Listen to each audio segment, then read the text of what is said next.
Hey guys, and welcome back to the Ring of 57 YouTube channel.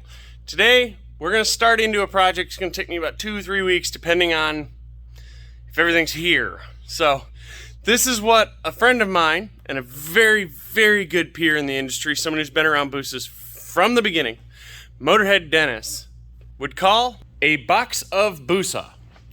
So this bike here came with a few nitrous bottles, a Holly dash, and a Box-O standalone. This is a Maxxecu install. It's gonna be an interesting one. So I'm gonna go over how I would address a bike that comes in like this, what we're gonna do to finish it, and hopefully we can follow this build all the way through. Haven't really gotten into it at all. As soon as I realized it was a Box-O-Busa, decided we'll start this video. So my first step in this process, all these plastics are coming off. All the harness that's been laid in the bike is coming off, and we're gonna get this down to where we started with that one, engine in a roller. All right guys, and just like that, one little bolt can lead to a whole lot of sweating and a pain in the butt. But our Box-O-Busa is down to a rough skeleton to start with. The next step is to rip all this wiring off because there's just some utter chaos laying around here that all needs routed and laid out properly. I got CAN bus wires running up to the front. I know what these are for. They're just not run where I want them run.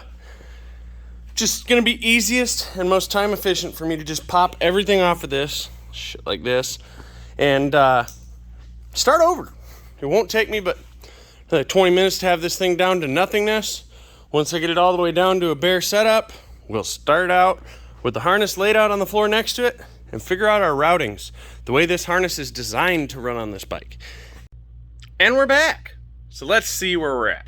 So, all this came off the bike. This is all unnecessary old MPS button switches and nitrous relays and stuff we're just not going to use.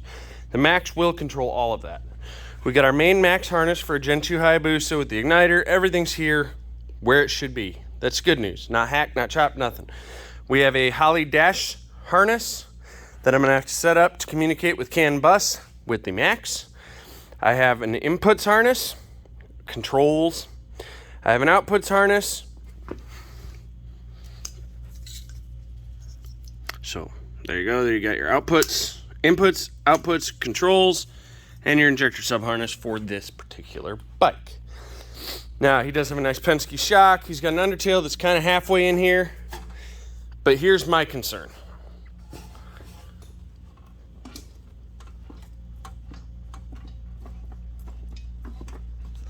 He does not have any bushings in this swing arm, or the appropriate bushings, one or the other. So I'm gonna bring that up to him. I noticed it because I was trying to check out the travel, because he's sitting on the tail, and found that. So we're gonna talk to him, see what he wants to do there. It's definitely gonna need to be raised up in the rear. There's no way in hell I can even put this on the dyno like that.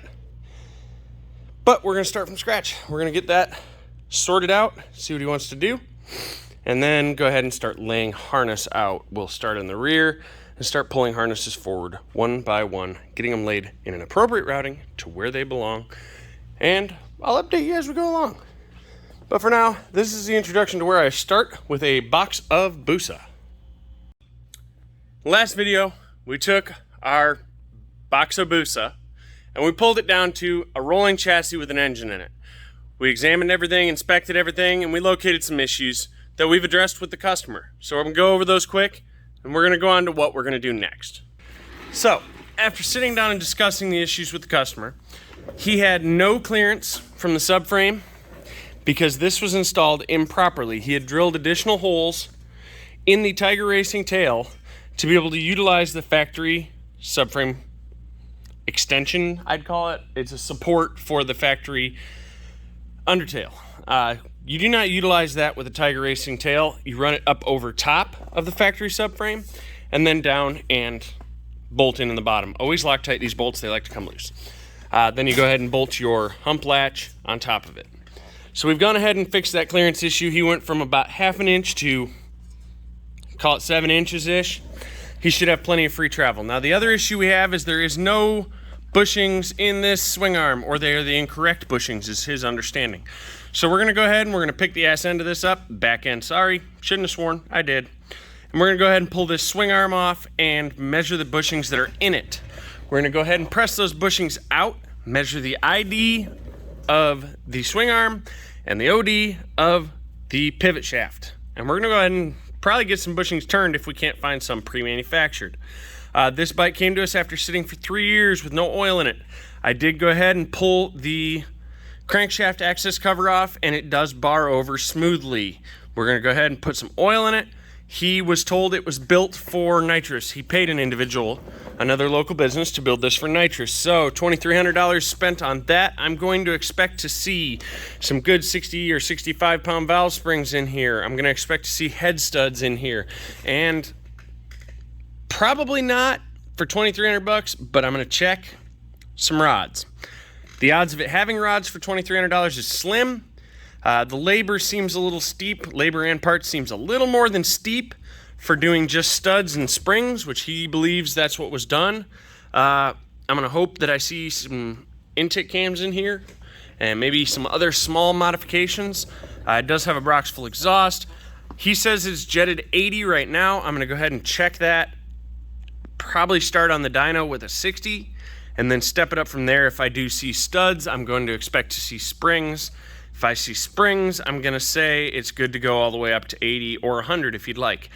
This is a no prep bike, so 100 shot's going to be a little vicious. Probably going to go with an 80 timed out over like 5 seconds. It's a hand clutch bike as far as I know. Should be. There's no extension or anything on here to say otherwise, so I'm going to see what he has for a clutch in it.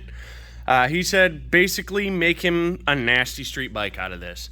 So that's where we're at. That's what we're doing. I'm going to go ahead and get the back end lifted up in the air with a cherry picker. I already got it in a front stand to stabilize it. And we're going to see what these bushings look like. Alright guys, we got a hover bike. We got the swing arm off. Now on this side we do have a bushing installed. However, this side was running with no bushing. When he put the arm on, or whoever put the arm on, they did not install both bushings. This side is nice and snug, this side is not. So we need to order an OEM bushing for this side because all of the aftermarket swing arms require you to move your OEM bushings over. Fortunately, there is still the spacer block inside to set the spacing between the bearings. So literally just need to order up a bushing and we are golden, ladies and gentlemen. So I'm gonna go ahead and get that on the way. And then the next thing we're gonna work on this bike when we return to it will be to start laying out wiring. I'm gonna go ahead and clean the bike physically, like wipe it down, clean up all the dirt, grime, nastiness, lay out the base of the harness, get the whole bike wired up enough to start, clean the fuel system, and we will start from there. Thanks again for watching the Ringer 57 YouTube channel, guys. I hope you enjoyed this video.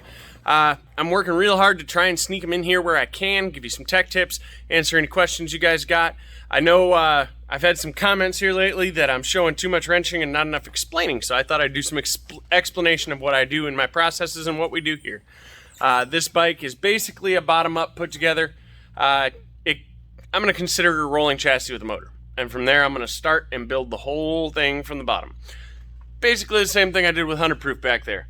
100 Proof, there'll be some videos showing you what that bike has under its skins over there eventually here, but for now we're working on getting it together and getting it to the track. So thanks again. Hope you guys enjoyed the video. If you want to get a hold of us for any of your builds at 57 Motorsports, hit us up 256-272-1660, or you can hit us up at 57 Motorsports LLP on Facebook. Just look for me in there. You'll see all sorts of pictures and posts from us, from dyno videos on Chad's channel, Team Righteous. Hit us up.